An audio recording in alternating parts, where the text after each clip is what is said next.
नमस्कार। आप सुन रहे हैं पत्रिका।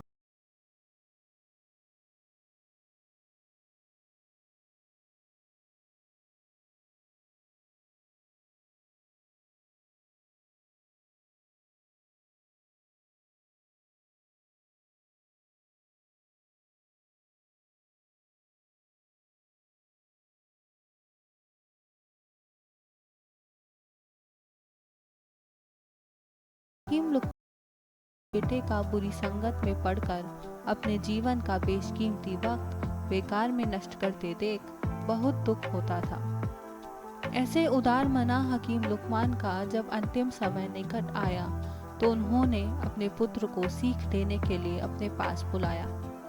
उन्होंने अपने बेटे से कहा कि वह कहीं से एक हाथ में कोयला और एक हाथ में चंदन की लकड़ी का टुकड़ा लेकर आए। पुत्र ने अपने पिता की आज्ञा पूरी करने के लिए पूरा घर खंगाल मारा। कोयला तो आसानी से मिल गया, पर चांदी की लकड़ी का टुकड़ा बड़ी मुश्किल से मिला।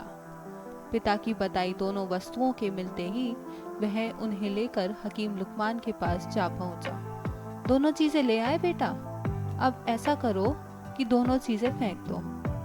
हकीम लुकमान ने अपने बेटे से कहा। पुत्र को कुछ समझ नहीं आया कि आखिर पिता चाहते क्या हैं।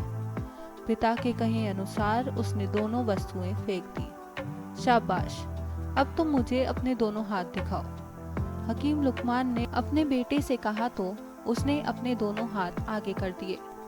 जिस हाथ में उसने कोयला पकड़ा था उस हाथ में अभी भी कोयले की कालिख लगी हुई थी, जबकि जिस हाथ में उसने चंदन की लकड़ी का टुकड़ा पकड़ा था उसमें चंदन की खुशबू आ रही थी। देख लिया बेटा, संगति का असर। जिस हाथ ने जैसी संगति की उसे वैसा ही फल मिला। हालांकि दोनों वस्तुओं को तुमने फेंक दिया है, इसके बावजूद उन्होंने अपनी निशानी छोड़ दी है। कोयले की कालिख को तुम बुरी संगति समझो और चंदन की लकड़ी को अच्छी संगति। अब यह तुम्हारे ऊपर है कि तुम दोनों में से क्या चुनते हो। हकीम लुकमान ने अपने पुत्र से कहा तो उसने अपनी नजरें झुका ली। इस एक उदाहरण ने उसकी आंखें खोल दी।